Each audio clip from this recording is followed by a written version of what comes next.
Hey, Fred, nice post. I don't really know how much I agree with it, or I guess that's not the right way to start off.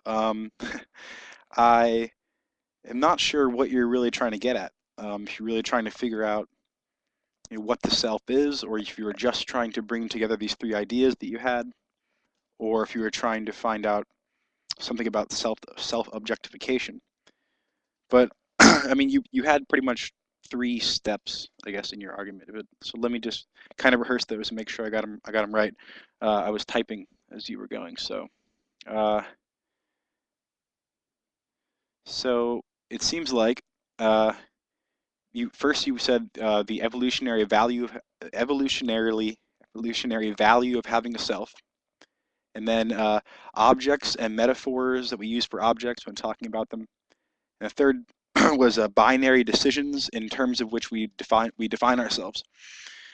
All right. Well, I want to start with the the value of thinking about the self in terms of its evolutionary value. I'm not going to say that thinking about evolution is not going to get you anywhere with thinking about the mind and experience and all that, but I don't know. I haven't really found. I don't understand what the big deal about evolution is. I don't know. I think it's a lot of conjecture and a lot of storytelling. I mean, it's all right here. If you want to figure out about it, this is the main place to start. Not to say that there isn't any value. And I'm looking around for this book. Okay. Um, so the reason I say that I don't know how much you're going to get out of evolution is because there's this book called Naming the Mind, and it's by no, Kurt Danziger, and he just printed it. He just actually came out with a new book called Marking the Mind about memory. But this one's about naming the mind, and it's about how psychology found its language. It's about psychological language. There's been quite a few books written on psychological language with a capital P about where we got our psychological concepts from, such as drives, affections, passions, all of these words that have sort of faded in and come back and been changed and transformed through the history of language that we've tried to use to describe, you know, uh, in a socially communicable way the experiences that we're having. Uh, and Wittgenstein would argue that there are no, there's nothing except for what can be communicated. There is no private language. But so Danziger is going to say here, and you'll understand what I'm getting at for your first part here. Danziger says, one way of dividing up the use of psychological categories is by personal pronoun. We can give accounts of the first person explaining our actions by reference, for example, to individual intention. We can also address another person, that would be the second person, and perhaps attribute to them a particular belief or fear, or we can talk in a third person, describing an individual or something about an individual just as we might describe any other kind of object. As already indicated, our interest is in the genesis of categories used in the objective mode. So he says we are accustomed to a plentiful supply of such categories, and we readily transfer them to the first and second person mode. Anyone may render themselves or their partner as being an extrovert or having dependency needs, for example. That involves a kind of self-objectification, which we have come to take for granted. But we should not assume that it could be taken for granted at all times. If we read Homeric, as in Homer, the yeah, well, Homer is. If we read Homeric and other ancient texts attentively, we will be struck by the absence of any references to the internal mental states of characters. And he has citations here. And by what has been called their unreflective self-awareness of self, or unreflective awareness of self. At this point in time, in history, self-objectification seems either to be rudimentary or to assume forms that are quite alien to us. A considerable distance separates the impetuous Homeric heroes from the intellectually sophisticated pupils of Aristotle. Was anything of psychological relevance involved in this change? Then he goes on to say that, you know, the ancients may well have taken important steps towards self-objectification. This does not mean that the specific categories they used for constructing self-objects were anything like the psychological categories we know. The mistake commonly made in histories of psychology is the assumption that all self-objectification must necessarily be psychological in character. That assumption is distinctly implausible in the case of ancient Greeks, because the ancient Greeks' language lacked not just some, but virtually all of the key substantives that define modern discourse on this topic.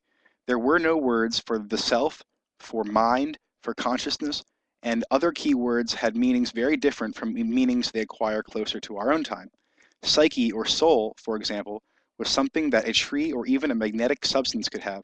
This means that we run the risk of seriously misinterpreting classical Greek texts if we simply assume, without more ado, that they constitute a discourse about the self, as the term is understood today.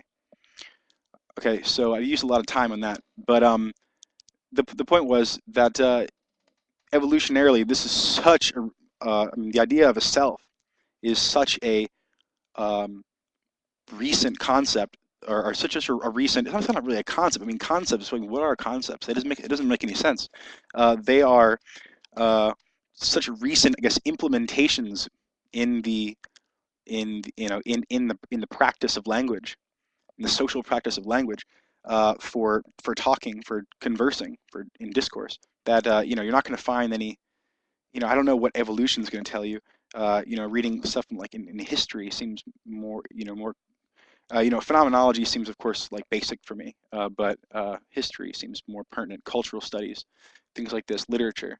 Um, but I mean, he did say that the psyche was something that even trees and what I think they said, magnet or magnetize something could have.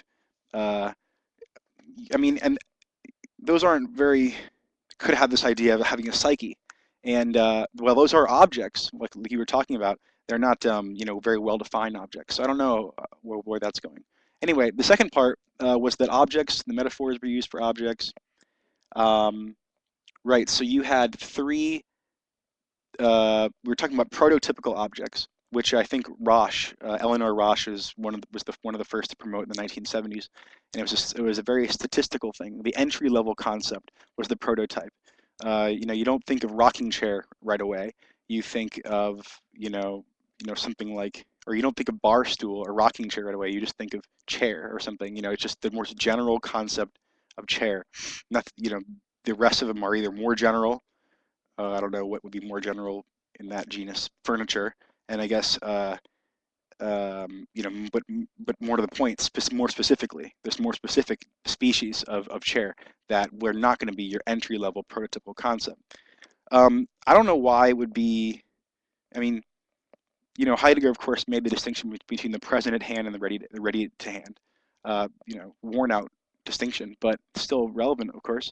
We don't first come into contact with things, by staring at them. We come into contact by using them, and so it seems to me that you say that we would want to be robust and what was the other one? We want to be robust, have clear boundaries, and be rather, I guess it was like durable, which I think is the same as robust. There was some other word you used, but it doesn't matter. But I mean, there's really no inherent reason for wanting to be robust or durable. I mean, we could just as easily live in a world where being fragile is much more desirable as far as objects go.